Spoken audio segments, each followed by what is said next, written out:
Hi friends, welcome to friends kitchen. இன்றைக்கி நாம் என்ன பார்க்க போகிறோன்னா ஆந்திரா ஸ்டைல் பருப்பு பொடி தாங்க பார்க்க போகிறோம். அதுக்கு பொட்டுக்கடலை 1 கப் எடுத்துக்கலாங்க. இதை நல்லா வறுத்து எடுத்துக்கலாங்க.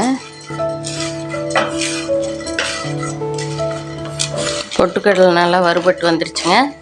தட்டுக்கு மாற்றிக்கலாங்க. துவரம்பருப்பு 1 கப் போட்டுக்கலாங்க. இதையும் நல்லா வறுத்து எடுத்துக்கலாங்க. அதிகமாக வறுக்கக்கூடாதுங்க, ஒரு பொன் வறுவில் வறுத்தா போதுங்க. பாருங்கள், இது நல்லா வறுபட்டு வந்துடுச்சு. இதை தட்டுக்கு மாற்றிக்கலாங்க. பாசிப்பருப்பு 1 கப் சேர்த்திக்கலாங்க. இதையும் நல்லா வறுத்து எடுத்துக்கலாங்க.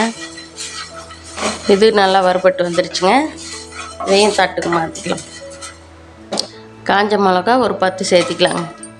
கருவேப்பிலை ஒரு இனுக்கு, சீரகம் மிளகு 1 ஸ்பூன் சேர்த்திக்கலாங்க.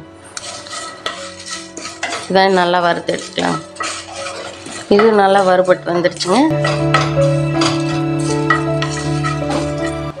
இடித்த பூண்டு இதையும் நல்லா வறுத்துக்கலாங்க.